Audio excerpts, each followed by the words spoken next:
I'm going to talk about 5 things that are completely different on the outside. They're perceived different on the outside than what is actually going on in the inside with ADHD.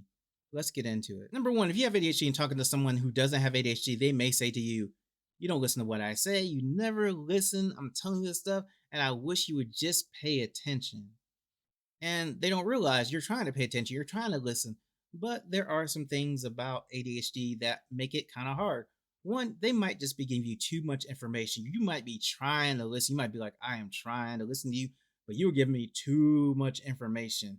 And so I need you to slow down and give me that information again. Or you are listening to them and something in the other direction or in the back of the room distracts you and you look over there just for a second. You're still paying attention to what they're saying, but once you look at that thing, then your attention is on that thing. And when you come back to whatever they were saying, you're lost. You're like, I just looked over there for 2 seconds. I really wish I could ask them to stop for a second and give me a recap of what I missed.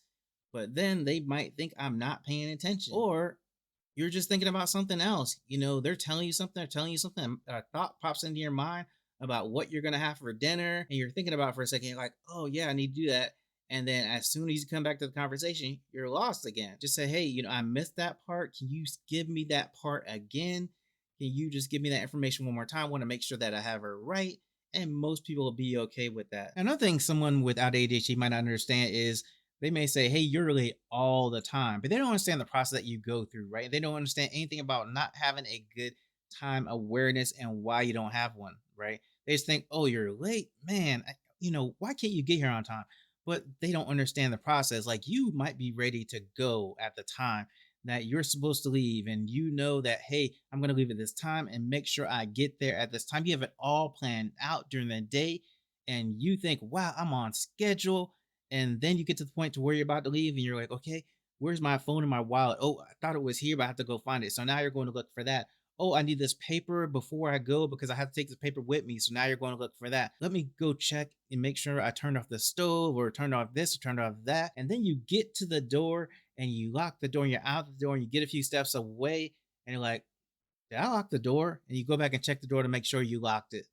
And so all that takes extra time. And those are things that when you have ADHD, you can't plan for, right? When you have ADHD, you just gotta give yourself a buffer, a cushion. They're trying their hardest to get there on time. They're trying the hardest to not be late. Another thing that may happen when you don't have ADHD is going to be that they say to someone with ADHD, why do you procrastinate all the time? Like, can't you get this done on time? Why do you wait to the last minute? Why are you always late turning things in? Two things about ADHD, and I could go on a lot of different things about procrastination.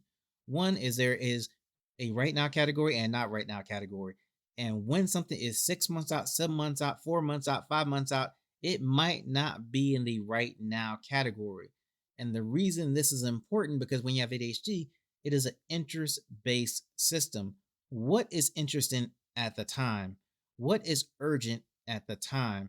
Because urgent things and interesting things take priority over everything else. The other thing is that thing that's 6, 7, 8 months out may just not be interesting. This other thing is very interesting that they can do sooner or experience sooner. They're going to do the thing that they can experience sooner.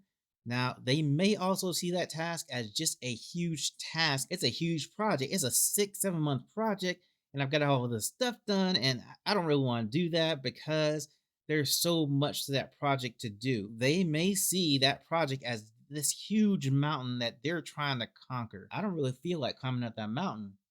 So I'm not going to do that right now. I'm going to do anything else besides that mountain climbing experience. I'm using mountain. I don't know why. What they can do is say, okay, I have an eight month deadline, but every 2 weeks, I'm going to make sure I hit a deadline and I have this part of the project done. Another thing that someone without ADHD may experience around someone with ADHD is going to be oversharing.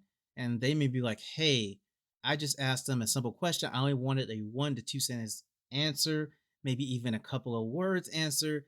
And I've gotten a lot more information than I ever wanted to know about that subject. Now, what they don't understand at this point is that, hey, there is a lot of information that I have. So you might say, hey, what kind of TV is going to be? I'm thinking about this and that TV.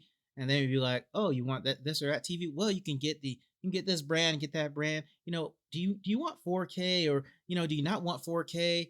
Or you can get variable refresh rate, and if you do this, that will help you with this. And then you hook up this, and the Dolby Atmos or whatever, you can have that and this thing. And what you can do, you can have the web thing. They asked about these two TVs.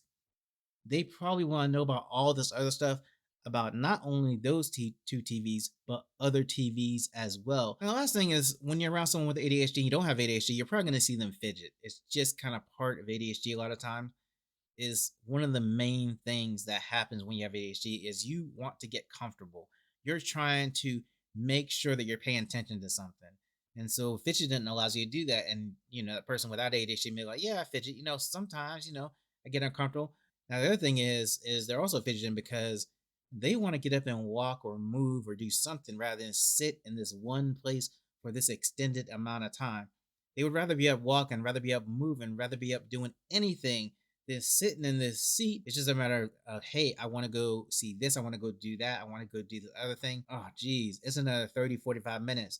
And so now they're looking at the clock and thinking about the time, and they want to just get up and go, or at least move some. A lot of times when you see someone with ADHD, you talk to someone with ADHD, they do have fidget toys or things that they fidget with, rings, necklaces, little toys, or whatever to fidget with, to help them pay attention, to help them stay focused on whatever they're trying to stay focused on. So what do you think about all this? Everything that I went over, whether you have ADHD or not, what do you think? Let me know in the comments.